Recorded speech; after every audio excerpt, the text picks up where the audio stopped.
Hello दोस्तों, आपका हमारे यूट्यूब चैनल में फिर से एक बार स्वागत है दोस्तों।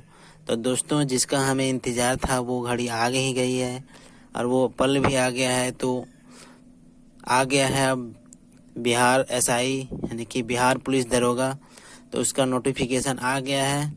तो इसमें देखते हैं क्या क्या क्राइटेरिया रखा गया है और इसका जानते हैं पूरा विस्तार पूर्वक। तो देख सकते हैं आप, बिहार पुलिस अवर सेवा आयोग 5 हार्डिंग रोड पटना 800001 वेबसाइट है। इसका जाके देख सकते हैं www.ppssc.bihar.nic.in।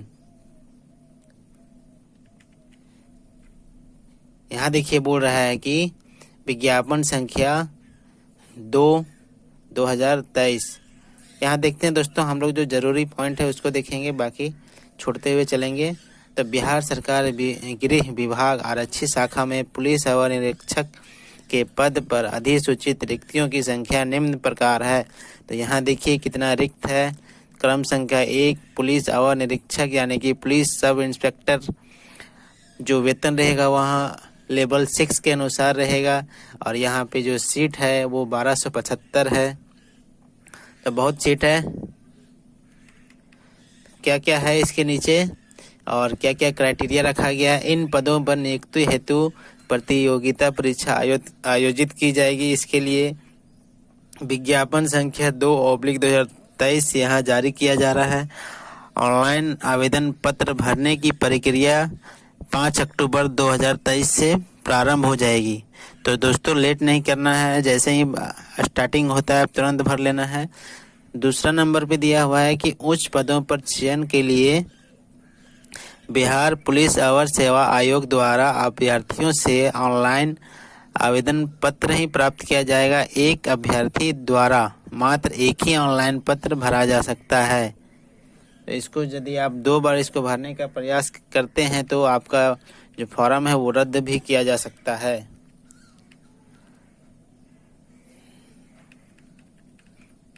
तो हम लोग सीधे बढ़ते हैं। पॉइंट 4, आवेदन के लिए क्या क्या पात्रता होनी चाहिए। तो पहला है कि भारतीय नागरिक होना अनिवार्य है। पुरुष, महिला एवं थर्ड जेंडर आवेदन कर सकते हैं, मतलब तीनों जेंडर इसमें आवेदन कर सकते हैं। अभ्यर्थियों की शैक्षणिक योग्यता जो है 1/8/2023 तक किसी भी मान्यता प्राप्त विश्वविद्यालय से स्नातक होना चाहिए, यानी ग्रेजुएट, बीए, बीकॉम, बीएससी कुछ भी, या राज्य सरकार द्वारा मान्यता प्राप्त उसके समकक्ष परीक्षा उत्तीर्ण होना अनिवार्य है। मतलब आपको यहाँ पे ग्रेजुएट होना अनिवार्य है। आपको यदि आप ग्रेजुएशन किए हुए हैं तभी आप इस फॉर्म को भर पाएंगे। उसके बाद उम्र सीमा का यहाँ गणना कैसे किया गया है, तो 1/8/2023 के आधार पर ही की जाएगी उम्र सीमा की गणना। तो अभ्यर्थियों की उम्र दिनांक 1/8/2023 को मैट्रिक अथवा समकक्ष प्रमाण पत्र के अनुसार निम्नवत होंगी। तो पहला इसमें अनारक्षित जो जनरल कोटि के पुरुषों के लिए न्यूनतम उम्र, मतलब कम से कम उम्र 20 होना चाहिए और अधिकतम उम्र 37 होना चाहिए। मतलब 20 से कम नहीं होना चाहिए और 37 से ज़्यादा नहीं होना चाहिए। और ये कब से निर्धारित होगा, 1/8/2023 से आपके डेट ऑफ बर्थ है। महिलाओं के लिए न्यूनतम उम्र 20 ही है, लेकिन इनका अधिकतम उम्र 40 कर दिया गया है। ओबीसी के लिए है, पुरुषों महिलाओं के लिए न्यूनतम 20, अधिकतम 40। जनरल के लिए है, यहाँ पे देखिए कि पुरुषों के लिए 37 रखा गया है और यदि ओबीसी में देखेंगे तो पुरुष और महिला दोनों का 40 रखा गया अधिकतम उम्र। एससी एसटी के पुरुषों एवं महिलाओं एवं थर्ड जेंडर अभ्यर्थियों के लिए कम से कम 20 वर्ष होना चाहिए और अधिकतम 42 वर्ष। फोर्थ में दिया हुआ है कि बिहार के वैसे सरकारी सेवाओं को उच्चतर वेतनमान की सेवाएं संवर्ग में जाने के लिए प्रतियोगिता परीक्षाओं में भाग लेने हेतु अधिकतम आयु सीमा 5 वर्ष की छूट दी जाएगी। मतलब उसको और 5 वर्ष अधिकतम उम्र में बढ़ा दिया जाएगा। तो किसी का जैसे 40 है, यहाँ पे ओबीसी के लिए दिया है तो उसको 45 कर दिया जाएगा। SC ST के लिए 42 दिया है तो वहाँ पे 47 कर दिया जाएगा। जिसमें नियमित सेवा में न्यूनतम 3 वर्ष की अवधि पूरी कर ली हो, मतलब वो 3 सेवा जो अपना उस सर्विस में 3 वर्ष का कार्यकाल पूरा हुआ होगा।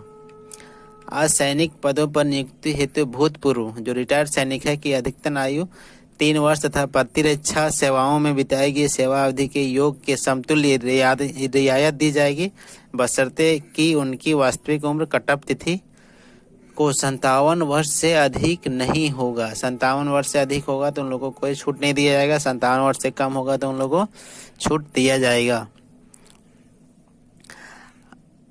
फिर अगला 6 नंबर में है कि जो जन्म तिथि के आधार पर ही गणना किया जाएगा। आगे देखते हैं मापदंड क्या होगा, जो बहुत ही इम्पोर्टेंट है। अभ्यर्थियों की शारीरिक मापदंड में क्या होगा, ऊंचाई, सीना, वजन के लिए कोई अंक दे नहीं होगा, परंतु विहित अर्हताएं पूरी नहीं करने वाले अभ्यर्थियों के लिए असफल घोषित किए जा सकते हैं। मतलब इसका कोई नंबर नहीं जुड़ेगा, फिर भी आपको पास करना जरूरी है, तभी आप मेरिट लिस्ट में नाम आएगा। तो ऊंचाई कितना होना चाहिए, तो जनरल ओबीसी के लिए न्यूनतम 165 सेंटीमीटर हाइट होना चाहिए। यहाँ पिछड़ा वर्ग के लिए पुरुषों के लिए 165 दिया है, जबकि दूसरा में अत्यंत पिछड़ा वर्ग के पुरुषों के लिए न्यूनतम 160 ही दिया है।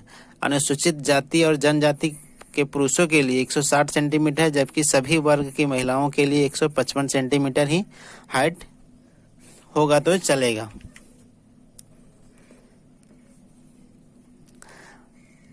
जनरल और पिछड़ा वर्ग एवं अत्यंत पिछड़ा वर्ग के लिए जो सीना होगा वो बिना फुलाए 81 सेंटीमीटर कम से कम होना चाहिए, 81 सेंटीमीटर, और फुलाकर 86 सेंटीमीटर मतलब 5 सेंटीमीटर इंक्रीज होना चाहिए, बढ़ना चाहिए।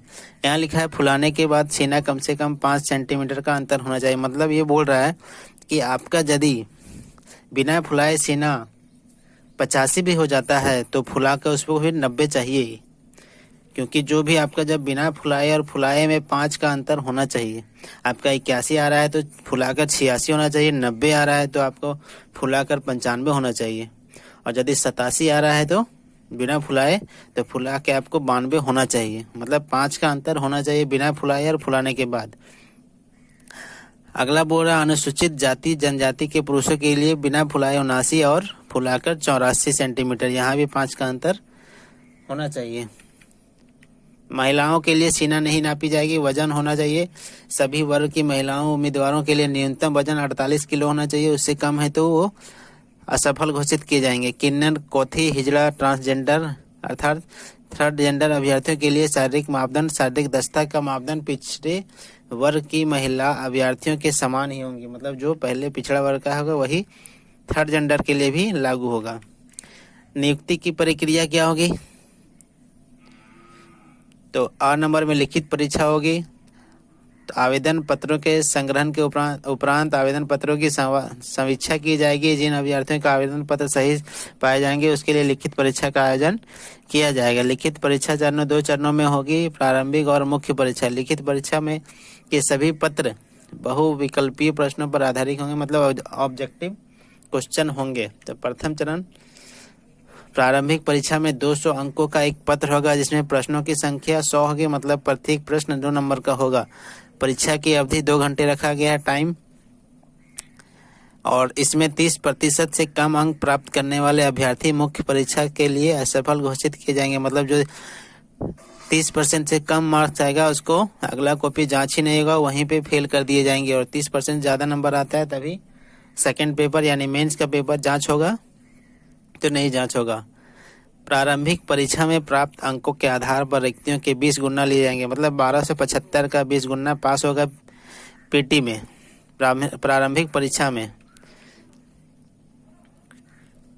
अगला है द्वितीय चरण मुख्य परीक्षा। प्रारंभिक परीक्षा में सफल अभ्यर्थियों को मुख्य परीक्षा में सम्मिलित होने का अवसर प्रदान किया जाएगा।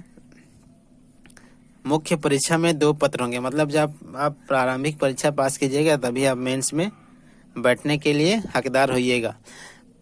तो मेंस में 2 पेपर भी होगा। एक प्रथम पत्र में 200 अंक का हिंदी होगा जो 2 घंटे का होगा, और उसमें 100 क्वेश्चन होगा।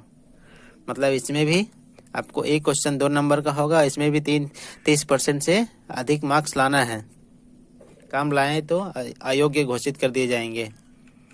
द्वितीय पत्र में समान अध्ययन, समान विज्ञान, नागरिक शास्त्र, भारतीय इतिहास, भारतीय भूगोल, गणित, मानसिक योग्यता जांच से संबंधित होगा। द्वितीय पत्र में भी 200 क्वेश्चन होंगे, जिसमें 200 मार्क्स के होंगे, जिसमें प्रश्नों की संख्या 100 होगी और इसमें भी टाइम 2 घंटे दिए जाएंगे। मतलब प्रारंभिक पेपर में भी 200 नंबर के क्वेश्चन होंगे, जिसका क्वेश्चनों की संख्या 100 होगी। द्वितीय पेपर के मेंस का जो फर्स्ट पेपर होगा उसमें भी 100 क्वेश्चन 200 नंबर के, और सेकेंड पेपर भी 100 क्वेश्चन 200 नंबर के। टाइम सब में 2-2 घंटा ही दिया जाएगा।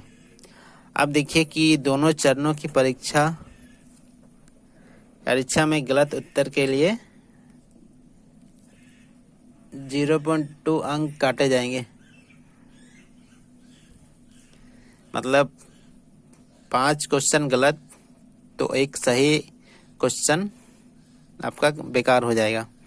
5 क्वेश्चन गलत किए तो आपका एक सही क्वेश्चन का नंबर कट जाएगा।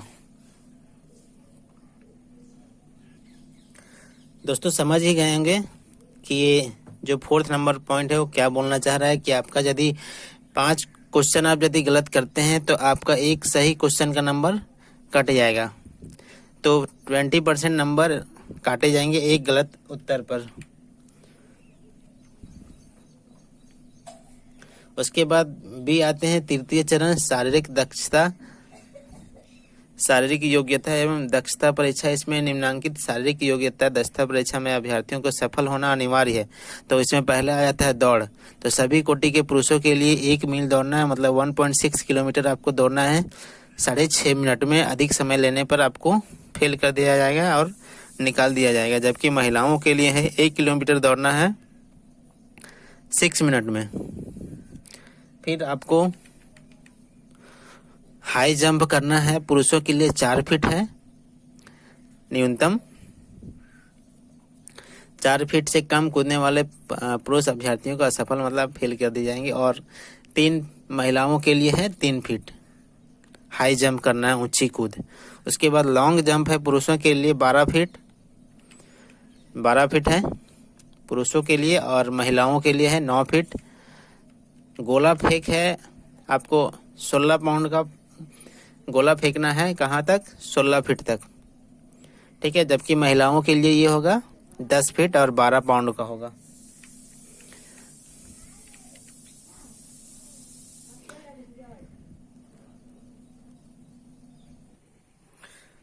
दोस्तों अगले में दिया हुआ है कि किन्नर, कोती, हिजड़ा, ट्रांसजेंडर के लिए वही मापदंड अप्लाई होंगे जो पिछड़ा वर्ग के महिला अभ्यर्थियों के साथ समान रहेंगे, और शारीरिक दक्षता भी।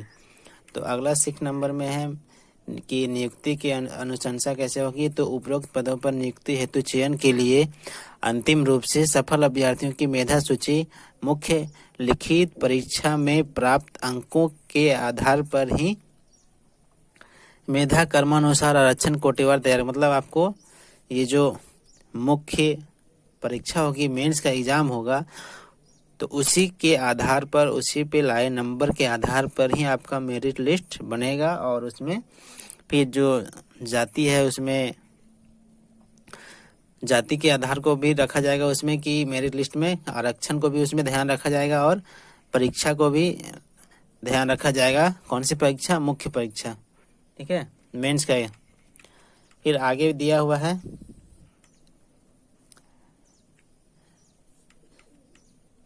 यहाँ देखिए 3rd नंबर में दिया है कि मेंस परीक्षा के आधार पर तैयार की जाने वाली अंतिम मेधा सूची हेतु अनुसूचित जाति, जनजाति एवं महिला वर्ग के अभ्यर्थियों के लिए न्यूनतम अर्हतांक 32%, अत्यंत पिछड़ा वर्ग के अभ्यर्थियों के लिए 34% और पिछड़ा वर्ग के अभ्यर्थियों के लिए 36.5% और जनरल के लिए 40% होगा। मुख्य परीक्षा में कम से कम नंबर इतना लाना होगा, पास मार्क्स, तभी आप फिर दौड़ उड़ के लिए बुलाए जा सकते हैं। अंतिम रूप से चयनित अभ्यर्थी की अनुशंसा बिहार पुलिस अवर सेवा आयोग द्वारा संबंधित नियुक्ति प्राधिकार को नियुक्ति हेतु भेजी जाएगी। अब यहाँ पे देखिए कि क्या क्या दिया हुआ है। अनुसूचित जाति से 275 पद है, इसमें 66 महिलाओं के लिए आरक्षित है, और स्वतंत्रता सेनानी में यदि 4 आदमी है तो उसमें 1 महिला होगा और 3 पुरुष हो सकते हैं। अनुसूचित जाति का कुल पद है 16 और उसमें 4 महिलाओं के लिए आरक्षित है। अत्यंत पिछड़ा वर्ग में 238 जिसमें 75 महिलाओं के लिए आरक्षित है। पिछड़ा वर्ग है 107 जिसमें 36 महिला के लिए। पिछड़े वर्गों की महिला 82 अनारक्षित में है 441 टोटल, इसमें 153 है महिलाओं के लिए। आर्थिक रूप से कमजोर वर्ग है 111 जिसमें 34 महिला। ट्रांसजेंडर है 5, उसमें टोटल है 1275 और उसमें 368 है महिलाओं के लिए। आरक्षण आप देख लीजिएगा, वीडियो बहुत ज़्यादा लंबा हो जाएगा नहीं तो हमने मुख्य बातें बता दी हैं कि इसमें क्या बोल रहा है, क्या क्राइटेरिया रहेगा। अब यहाँ पे देखिए कट ऑफ की तिथि सभी अभ्यर्थियों के लिए आयु सीमा, शैक्षणिक योग्यता, अन्य अर्हता एवं अनुभव, बिहार सरकार के सरकारी सेवक होने के प्रमाण पत्र एवं भूतपूर्व सैनिकों की आयु गणना के लिए कट ऑफ की तिथि 1 अगस्त 2023 निर्धारित किया जाएगा। इसमें अब ज़्यादा कुछ है नहीं। 12 नंबर में क्या बोल रहा है, लिखित परीक्षा, शारीरिक दक्षता परीक्षा के समय अभ्यर्थी कोरोना संक्रमण से बचाव हेतु सोशल डिस्टेंसिंग तथा प्रशासन द्वारा इस संबंध में निर्गत सभी अद्यतन निर्देशों का कड़ाई से पालन करेंगे। ऑनलाइन परीक्षा प्रक्रिया जो है उपरोक्त पद पर चयन हेतु ऑनलाइन आवेदन पत्र भरने की पद्धति अपनाई गई है। ये 5/10/2023 से शुरू हो जाएगी। आप साइट देख सकते हैं। उसके बाद बोलता है कि सभी अभ्यर्थियों को निर्धारित मूल्य परीक्षा शुल्क के रूप में ऑनलाइन आवेदन पत्र पर क्रय करना होगा। आवेदन पत्र का मूल्य ऑनलाइन भुगतान के माध्यम से प्राप्त किया जाएगा। ऑनलाइन आवेदन पत्र के मूल्य का भुगतान करना अनिवार्य होगा। फीस आपको पेमेंट करना होगा, नहीं होगा तो आपका पेपर या फॉर्म रद्द कर दिया जाएगा। जिन अभ्यर्थियों द्वारा ऑनलाइन आवेदन पत्र का रजिस्ट्रेशन करने आवेदन पत्र पर समर्पित करने के बाद आवेदन पत्र के शुल्क को संबंधित बैंक से चार्ज बैंक की मांग कर वापस ले लिया जाएगा। उनके आवेदन पत्र को अस्वीकृत करके उनके विरुद्ध कानूनी कार्रवाई भी की जा सकती है। बिहार राज्य के मूल निवासी अत्यंत पिछड़ा वर्ग, आर्थिक रूप से कमजोर वर्ग एवं अनारक्षित वर्ग के पुरुष अभ्यर्थी एवं राज्य के बाहर अभ्यर्थी चाहे वे किसी भी कोटि वर्ग, महिला, पुरुष थर्ड जेंडर के हों, सभी के लिए ऑनलाइन आवेदन पत्र का मूल्य 700 रुपया रहेगा। और बिहार राज्य के मूल निवासी SC ST पिछड़ा वर्ग, महिला, राज्य के मूल निवासी सभी के लिए आवेदन पत्र का जो मूल्य है वो 400 रुपया रहेगा। मतलब बिहार के लोगों के लिए 400, बाकी बाहरी राज्यों के लिए 700 इसका फीस रहेगा। उपरोक्त राशि के अतिरिक्त बिहार पुलिस अवर सेवा आयोग अभ्यर्थियों से कोई राशि नहीं लेगा, किंतु नेट बैंकिंग या क्रेडिट कार्ड, रुपए डेबिट कार्ड का प्रयोग करने पर बैंक चार्ज आपको देना होगा। ठीक है, तो यहाँ पे जो पेमेंट मोड दिया हुआ है उसी के अनुसार आपको पेमेंट करना है। दूसरा पेमेंट मोड से कीजिएगा तो वो मान्य नहीं होगा। ऑनलाइन आवेदन पत्र पर भरने के लिए आवश्यक निर्देश। ऑनलाइन आवेदन पत्र भरने के लिए वेबसाइट पर आवश्यक दिशा निर्देश उपलब्ध है। अभ्यर्थियों को सलाह दी जाती है कि आवेदन पत्र भरने के पूर्व सभी दिशा निर्देशों का भली भांति अध्ययन कर लें तथा आवेदन पत्र भरने के क्रम में सभी सूचनाएं सही अंकित करें। आपको गलत नहीं करना है, मिस्टेक नहीं करना है। जो भी भर रहे हैं उसको बहुत ध्यानपूर्वक और खाली टाइम में भरना है। यदि कोई सूचना झूठी गलत पाई जाएगी तो आवेदन को रद्द भी किया जा सकता है और उसके बाद भी आपको कानूनी कार्रवाई आपके ऊपर किया जा सकता है। तो आवेदन भरने के लिए उस वेबसाइट में जाकर भर सकते हैं। एडवर्टाइजमेंट नंबर है 02/2023। थर्ड नंबर में आते हैं पंजीकरण और भुगतान करने से पहले एक वैध एवं सक्रिय मोबाइल नंबर, ईमेल आईडी रखें हो जाके यथासंभव आपके नाम से पंजीकृत हो। उसका प्रयोग अभ्यर्थी अपना पंजीकरण कर सकते हैं। पंजीकरण करने के लिए मोबाइल नंबर, ईमेल आईडी अनिवार्य है, क्या कि आपको कोई भी सूचना फोन, मैसेज या ईमेल आईडी में मैसेज करके आपको दिया जा सकता है। देखिए सूचनाएं आपके ईमेल आईडी एवं आपके फोन पर साझा की जाएंगी। देख लिया ना, शेयर की जाएगी फोन नंबर और ईमेल आईडी के माध्यम से।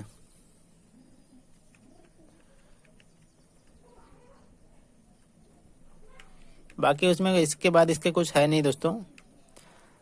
जो मुख्य बातें थी वो हमने आपको बता दिया है। यहाँ पे एक 8 नंबर का ये देख सकते हैं कि एक अभ्यर्थी द्वारा मात्र एक ही ऑनलाइन आवेदन पत्र भरा जा सकता है। पहले भी दिया हुआ था लेकिन यहाँ विस्तार पूर्वक दिया हुआ। किसी अभ्यर्थी द्वारा एक से अधिक ऑनलाइन पत्र भरे जाने की स्थिति में उनके सभी आवेदन पत्रों को अस्वीकृत कर दिया जाएगा। मतलब आप एक से अधिक भरते हैं तो आपको जितना भी भरे होंगे 2, 3, 4 उस सबको आपको रद्द कर दिया जाएगा, किसी में भी आपको नहीं रखा जाएगा। जो अभ्यर्थी फर्जी नाम एवं पते के आधार पर आवेदन पत्र भरेंगे उनको अपात्र मानते हुए उनके विरुद्ध कानूनी कार्य भी किया जा सकता है। तो आप उस दिमाग को इधर उधर उलझाने से अच्छा है कि अपना फॉर्म भरे सही से, और उस पर आपको, क्योंकि आपको यहाँ फ्रॉडगिरी नहीं करना है, आपको यहाँ पे परीक्षा देना है और इस बार एग्जाम पास कर लेना है और अपना वर्दी को ले लेना है। इस बार मौका छोड़ना नहीं है। तो दोस्तों आज ये इसका जो ऑनलाइन भरने का तिथि 5/10/2023 से 5/11/2023 तक दिया हुआ है। यहाँ पे आपको 25 KB के बीच JPG और JPG GIF फॉर्मेट में जो सफ़ेद बैकग्राउंड का होना चाहिए आपका फोटो और हस्ताक्षर अपलोड करना अनिवार्य है। फोटो एवं हस्ताक्षर के संबंध में दिए गए निर्देश का पालन न करने की स्थिति में आवेदक का ऑनलाइन पत्र रद्द किया जा सकता है। मतलब कुछ भी गलती कीजिएगा तो आपका फॉर्म बेकार हो जाएगा, पैसा भी चला जाएगा यदि आप पेमेंट कर लिए हैं तो एडिट डिटेल के बटन पर क्लिक कर एडिट कर सकते हैं। एक बार कंफर्म और सबमिट करने के बाद आवेदन के विवरण को एडिट, मतलब उसमें आप फिर छेड़छाड़ नहीं कर सकते हैं। कंफर्म कर दिए उसके बाद सबमिट कर दिए तो आवेदन पत्र सबमिट करने के उपरांत आवेदक को उनके पंजीकृत मोबाइल नंबर, ईमेल आईडी पर एक पुष्टिकरण, मतलब ये SMS जाएगा, मैसेज जाएगा, तभी आवेदन पत्र की भरने की प्रक्रिया पूर्ण मानी जाएगी। ईमेल आईडी या फोन नंबर में मैसेज आएगा, उसके बाद ही अंतिम रूप से समर्पित किए गए आवेदन पत्र के विवरण को सही मानते हुए आयोग आवेदन पत्र में किसी प्रकार का बदलाव की अनुमति नहीं देगा। A4 साइज के प्रिंट पर प्रिंट कर उसे भली भांति जांच के लिए रख लें। जांच लेंगे। भविष्य में किसी भी तरह के पत्राचार अथवा मांगे जाने पर उपस्थापित करेंगे। मतलब उसको प्रिंट आउट करा के रख लेना है, बाद में कभी सिलेक्शन हो गया तो मांगा भी जा सकता है। तो यहाँ पे एक और महत्वपूर्ण निर्देश दिया गया कि भरे गए ऑनलाइन आवेदन पत्र को बिहार पुलिस अवर सेवा आयोग को भेजने की आवश्यकता नहीं है कि आप हमने फॉर्म भर दिया है आप इसको भेज दीजिए। सो ऐसा नहीं है, वो आपके पास चला जाएगा, उसके पास, बिहार सरकार के पास। परंतु भविष्य में पत्राचार प्राप्त करने के लिए रजिस्ट्रेशन नंबर आवश्यक है, एडमिट कार्ड के लिए आवश्यक हो जाएगा। अतः पूर्ण रूप से भरे हुए आवेदन पत्र की पावती फोटो सहित प्रति अभ्यर्थी अपने पास सुरक्षित रख लें। बिहार पुलिस अवर सेवा आयोग से पत्राचार करते समय आवेदन पत्र की पावती एक्नॉलेजमेंट की छाया प्रति निश्चित रूप से संलग्न करें। फिर यहाँ पे भरने की अंतिम तिथि 5/11/2023, पूरे 1 महीना यहाँ पे दिया गया है। तो लेकिन आप इस समय को ध्यान नहीं रखें, आप तुरंत अप्लाई कर दें, ताकि फिर आप सोचते रहिएगा तो फिर सोचा हुआ काम सोचते ही रह जाते हैं। तो क्या क्या रद्द कर सकता है, यदि आपका कुछ मिस्टेक होगा तो वो रद्द कर सकता है। तो यहाँ पे उसका सारा डिटेल दिया गया है, तो एकदम फटाक से जल्दी से पढ़ लेते हैं।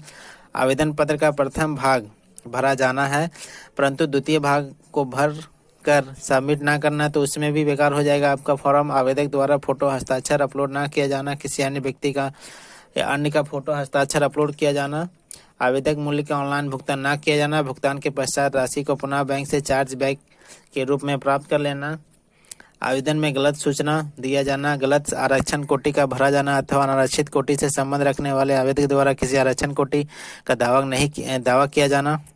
मतलब आप दूसरे जनरल कोटा से हैं और आप किसी आरक्षण कोटा को उसको लेके दावा कीजिएगा कि नहीं हम इसी से हैं, तो उसका आपको प्रमाण देना होगा।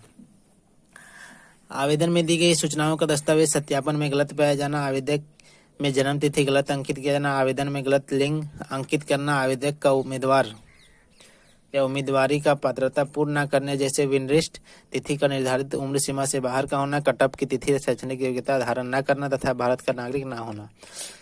सक्षम प्राधिकार द्वारा निर्गत प्रमाण पत्र का प्रस्तुत न किया जाना, प्रमाण पत्र का सही रूप से स्वरूप में प्रस्तुत समर्पित न करना जैसे आरक्षण कोटि की विवाहित महिला अभ्यर्थी द्वारा पिता के आधार पर जाति प्रमाण पत्र एवं स्थायी निवास प्रमाण पत्र एवं क्रीमी लेयर से संबंध न रखने का प्रमाण पत्र। आप इसको आराम से अच्छे से पढ़ लीजिएगा।